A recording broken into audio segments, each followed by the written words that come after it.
Kumusta mga brad? Sa panahon ngayon, di na bago sa atin ang makakita ng mga motor na magkakamuka. Yung tipong magkaiba ang brand pero magkamukhang magkamuka. For example, Aerox 155 at Rapid 150. O diba? Magkaiba ang brand pero magkamuka. What?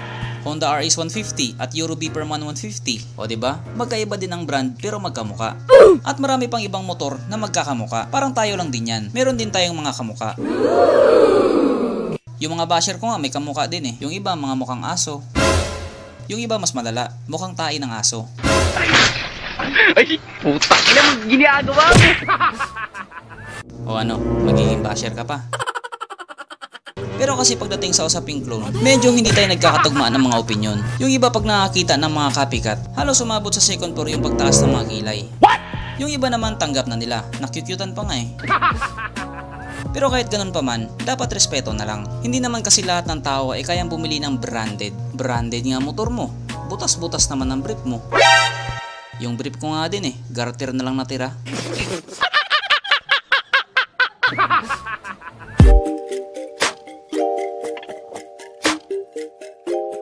Pero syempre bago tayo magpatuloy, kung bago ka pa lamang napadpad dito sa aking walang kwentang channel, huwag ka na mag-subscribe. So yun na nga, sa video ito ay pag-usapan nga po natin ang isa na namang motor na may pagkakahawig doon sa Yamaha Force 155 old version na tinatawag nga ng karamihan na Yamaha Force Resemblance. Alam mo yung Resemblance? Hindi po. Yun yung binigay ng ex mo bago kayo maghiwalay. Huh? Ay sorry, Remembrance pala yun. So ang motor nga po na tinutukoy ko walang iba kundi ang Linhai Back 125. Yes po, hindi na natin may pagkakaila na may hawig talaga siya doon sa Yamaha Force 155 kung kaya't pinag-usapan din talaga ang motor na ito. As usual, ito po ay made in China. Ops, yung kilay mo tumataas na naman, pakibaba lang ng konti. So para po doon sa mga hindi nakakalam, ang brand po na Linhai ay nanggaling po sa bansang China. Sila po ay gumagawa ng mga 4-wheeler motorcycle or yung mga tinatawag nating ATV. At syempre mga motorcycle na rin at marami pang iba. At alam nyo rin ba na meron ng Linhai dito sa Pilipinas? Oh, hindi nyo yun alam no? Puro kasi kayo TikTok, panay tingin sa mga malalaki ang dede. Kaya ang tsansang makarating yan dito, malaki. Oh, diba? Malaki. Pero syempre bago yan, nilabas na po ito sa European countries at talagang nagustuhan po nila ang motor na ito kasi may kargahan daw ng Red Horse. Hindi, joke lang. So nagustuhan nga po nila ang motor na ito dahil maganda ang kanyang mga features. At hindi katulad sa ating mga Pilipino, sila po ay hindi ganun kaselan pagdating sa usaping brand. Hindi ko naman sinasabi na maselan tayong mga Pilipino, pero parang ganun na nga. Bago tayo mapunta sa kanyang specs at mga features, pag-usapan muna natin ang looks sa motor na ito. Sa totoo lang naintriga talaga ako sa forma niya. Kasi para sa akin, hindi lang yung Yamaha Force yung kahawig niya. Kasi nakikita ko din sa looks niya, yung SYMD RG160. Eto ha, tingnan nyo. Yung sa harapang bahagi, walang duda kamukha niya talaga yung Yamaha Force 155. Pero pagdating na sa likuran, medyo hindi na ako kumbinsido. Para sa akin, mas hawig na niya yung SYMD RG. Mas matulis nga lang ang puwet nun. Isa pa kung titignan mo yung tapalodo niya, di hamak na mas may hawig doon sa SYMD RG. O ito ha, itry natin putulin sa gitna. Tcharan, putol na. At kapag pinagsama naman natin silang dalawa, ganito ang magiging resulta. O diba? Medyo hawig na sila. Pero ganun pa man, napakaganda pa rin talaga ng pagkakagawa sa motor na ito. O ando na tayo na medyo may panggagaya nga na nangyari. Sabi nga nila, every masterpiece has its cheap copy. Pero wala na tayong pakialam doon. Hindi naman natin alam yung mga naging usapan nila. Kaya, shut up na lang. Sabi nga ni Paring Kebs, Stop! Paano ulit Paring Kebs? Stop! Oh, pag yan ang nagsabi ng stop, kabahan ka na. So pag-usapan na nga po natin ang specs at mga features sa motor na ito. Ano nga ba ang meron sa kanya at kung gaano nga ba siya kaganda? So ito nga po ang Linhai Back 125 na mayroong 124.8 cubic centimeter engine displacement, 4-stroke single cylinder, single overhead cam with 4 valves. Yes po, naka 4 valves na siya. Kaya expect na po natin na malakas ang makina nito. Fuel injected syempre at naka-liquid cooled. Ito po ay naka-Euro 4 compliant na. Ang kanyang tangke ay kayang magkarga ng 7 liters fuel tank capacity na nakapwesto nga po sa harapang bahagi, katulad doon sa Yamaha Force 155. Ang sukat ng kanyang gulong 120/70/13 sa harap, 130/70/13 naman sa likuran. At paras po itong naka-tubeless. At pagdating naman po sa kanyang braking system, disc brake sa harap, disc brake sa likuran at paras po itong naka-ABS. Doon pa lang panalo na. Ang kanyang compression ratio 11:1. At pagdating naman po sa kanyang power, ito ay mayroong 11.5 horsepower at 7,800 RPM, 10.5 Nm of torque at 7,300 RPM. At ang motor na ito ay may kubuang bigat na 146 kg. So medyo may kabigatan siya para sa isang 125cc na motorsiklo. Para may idea ka, yung Aerox 126 kg lang yon. Yung NMAX naman 127 kg. Oh, alam nyo na. At mapunta naman tayo sa iba pa niyang mga features. So ang mga ilaw nga po sa motor na ito ay naka full LED na. At naka-projector naman ang kanyang headlight. Unlike doon sa Yamaha Force 155 na naka-halogen pa din. Ang kanyang underseat compartment malaki din. Nakasya nga po ang isang full face na helmet. At syempre ang kanyang rear suspension naka-monoshock. At sinabayan pa ng tapalodong nakayakap lang sa gulong kaya na-highlights tuloy ang kanyang underneath.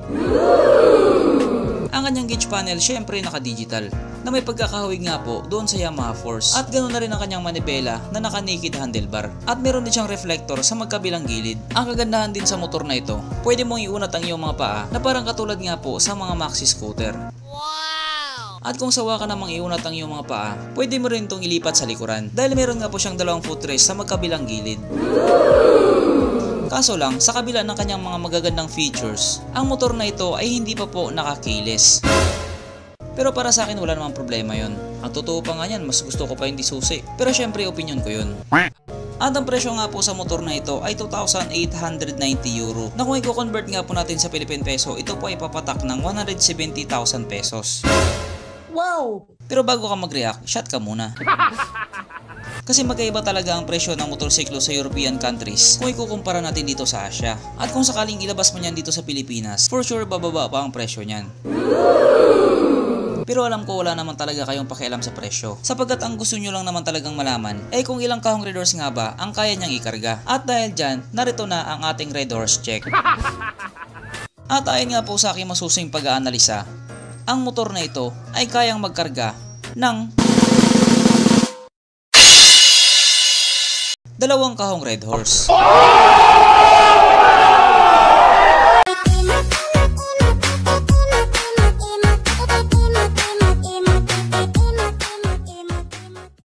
Dalawang kahong red horse? Pwede na. Panalo na yun, Brad.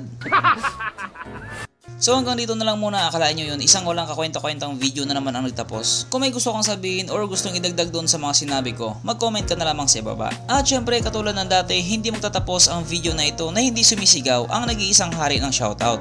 At alam nyo na kung sino yun.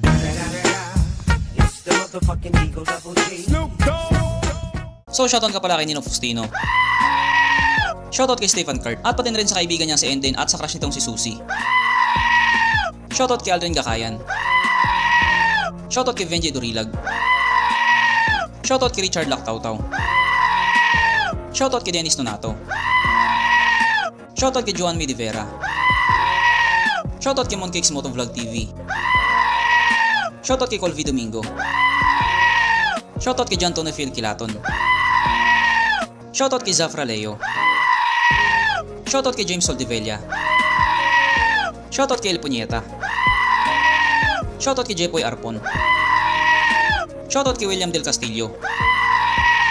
Shoutout kay Ryan Oliver at pati na rin kay Marta. Shoutout kay OAM Kicks. Shoutout kay John Gomer Ibareta at pati na rin sa kanyang mga anak at sa Ibareta family. Shoutout kay Jeff Den. Shoutout kay Joey Bentinilla. Shoutout kay Paolo Leoncio. Shoutout kay Saro Silverio. Shoutout kay Marguen TV. Shoutout kay TikTok TV. Shoutout kay Elsie Piang. Shoutout kay Emerson Natilon. At pati na rin sa misis niyang si May at sa anak nilang sina Ethan at Essen or Aisen. Shoutout kay Jonas Abad. Shoutout kay Raven Wick. At pati na rin sa misis niyang si Sean at sa anak nilang si Prince. Shoutout kay Mike Season. Shoutout kay John Wick at pati na rin daw sa pinakamamahal niyang babae, si Adelpha May. Pwede na! Shoutout kay Darren Moniz. Shoutout kay Mark J. Persigas at pati na rin sa Persigas family. Shoutout kay Loy Glenn Mamawan. Shoutout kay Jude Bernabe at pati na rin kay GM Danmer Raven at kay Chupaing. Shoutout kay Emerson Rojas. Shoutout kay Kuya Marvin TV. Shoutout kay Johnny Ray Aguinaldo. Shoutout kay Richard Almario at pati na rin sa Almario family. Shoutout kay Ryan Bondalangan. Shoutout kay Chadel Sucampo. Shoutout kay Marcelo Calan. Shoutout kay Felix Abasolo. Shoutout kay Samuel Guevara Sr. at pati na rin kay Samuel Guevara Jr. at pati na rin sa kanya misis na si Geraldine Guevara. Shoutout kay Almario Alcantara at pati na rin sa kanyang mga anak at sa misis niyang nasa US. Shoutout kay Ariel Remiendo. Shoutout kay Luitzki TV. Shoutout kay Jeffrey Santos. Shoutout kay Mang Max Vlog. Shoutout kay Videos Clips. Shoutout kay Neljan Lisa. Shoutout kay Sam Lolo. Shoutout kay Agtas Gilmark. Shoutout kay Bradas Moto. Shoutout kay Christian Binaraw. Shoutout kay Rolin Fermanes. Shoutout kay Mark Anthony Tulio. Shoutout kay Eleno Kalipusan. Shoutout kay George Snipey _18 Vlog PH. Shoutout kay Rams Barbon at pati na rin sa asawa niyang si Michelle at sa Barbon family. Shoutout kay Tecto New. Shoutout kay Motor Dove. Shoutout kay Norsham Simuin at pati na rin sa mga taga Isabela Basilan. Assalamualaikum. So hanggang dito na lang muna mga brad at muli ride safe, stay at home at stay safe at syempre stay alive, K-bye.